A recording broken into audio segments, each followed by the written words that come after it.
চাওক, অখিল গগৈ ডাঙৰীয়াক মই দুদিনমান আগত তেখেতৰ চৰিত্ৰটো কি চৰিত্ৰত অৱতীৰ্ণ হৈছে এইটো কৈছিলে। আচলতে আজিৰ তাৰিখত যদি আমি চাওঁ, অখিল গগৈ ডাঙৰীয়া দুখন মহাকাব্যৰ দুটা ডাঙৰ চৰিত্ৰৰ ৰূপায়ণ কৰি আছে। যেনেকৈ ৰামায়ণত বিভীষণ নামৰ এটা চৰিত্ৰ আছে, মহাভাৰতত শকুনি নামৰ এটা চৰিত্ৰ আছে। তেওঁ আজিৰ তাৰিখত বিভীষণ আৰু শকুনিৰ সমন্বয়ৰ এটা চৰিত্ৰ সুন্দৰভাৱে কৰি আছে, যিটো চৰিত্ৰ এনেকুৱা য'ত আমি ঘৰ শত্ৰু বিভীষণ বুলি কওঁ। তাৰমানে ঘৰতে থাকি শত্ৰুতা কৰি কেনেকৈ বিভীষণক আমি ঘৰ শত্ৰু বুলি কওঁ, ঠিক তেনেকুৱা ধৰণৰ এটা চৰিত্ৰ সুন্দৰভাৱে কৰিছে। যেনেকৈ বিভীষণে লংকাধিপতি হ'বৰ কাৰণে নিজৰ ভায়েককো মানে কেনেকৈ পৰাস্ত কৰিব লাগে তাৰ সকলো বুদ্ধি প্ৰভু ৰামচন্দ্ৰক দিছিলে, তেনেকৈ তেওঁ সেই ধৰণৰ এটা ব্যৱস্থা কৰি আছে। এইটো হ'ল ঘৰ শত্ৰু বিভীষণৰ চৰিত্ৰ। দ্বিতীয়তে শকুনি এটা চৰিত্ৰ, যিটো চৰিত্ৰ প্ৰতিশোধ ল'বৰ কাৰণে, নিজৰ ভাতৃ হত্যাৰ প্ৰতিশোধ ল'বৰ কাৰণে কৌৰৱৰ লগত থাকিয়ে কৌৰৱক ধ্বংস কৰাৰ এটা চৰিত্ৰ কৰিছিল। আৰু সেই চৰিত্ৰটো তেওঁ খুব সুন্দৰভাৱে ৰূপায়ণ কৰিছে।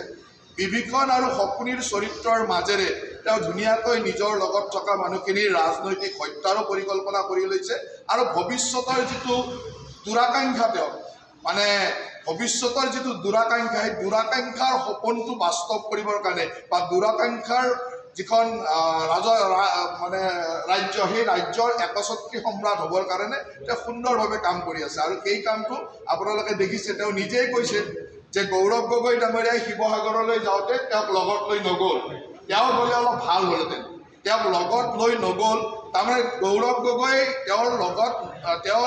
গগৈৰ লগত নোযোৱাৰ কাৰণে শিৱসাগৰত যে তেওঁ ভোট কম পাব সেইটো কৈয়ে দিলে, যে শিৱসাগৰত মোক লগত লৈ নগ'ল, গতিকে ভোট নাপালে।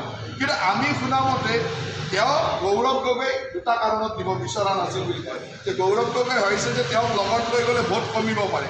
আৰু দ্বিতীয়তে এছামে কৈছে যে গৌৰৱ গগৈ তেওঁক বিচাৰি আছিল, তেওঁ ফোনত বিচাৰিয়ে নাপালে বোলে, তেওঁ পলাই ফুৰিছে। এতিয়া কথাটো কি তেওঁলোকে জানে, কিন্তু গৌৰৱ গগৈৰ লগত ইলেকশ্যন কেম্পেইনিঙত তেওঁৰ নিজৰ সমষ্টিটোতে নাথাকাটোৱে প্ৰমাণ কৰে যে তেওঁ গৌৰৱ গগৈক হৰাবৰ কাৰণে কামটো কৰি আছে সুন্দৰভাৱে। ঠিক তেনেকৈ লুৰিণ গগৈকো হৰোৱা কামটো তেওঁ কৰি আছে, গৌৰৱ গগৈকো হৰোৱা কামটো কৰি আছে।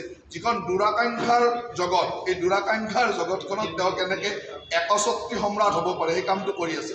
কিন্তু এইটো একেবাৰে বিভীষণ আৰু শকুনিৰ দুটা চৰিত্ৰৰ সমন্বয়ৰ চৰিত্ৰ। গতিকে মই তেওঁৰ যিটো চৰিত্ৰ তাক মই খুব কূটনৈতিকভাৱে শুভেচ্ছা দিছোঁ, যে কূটনীতিত এইবিলাক চলে, ৰাজনীতি কূটনীতিত এইবিলাক চলে, তাৰ কাৰণে তেওঁক শুভেচ্ছা দিছোঁ।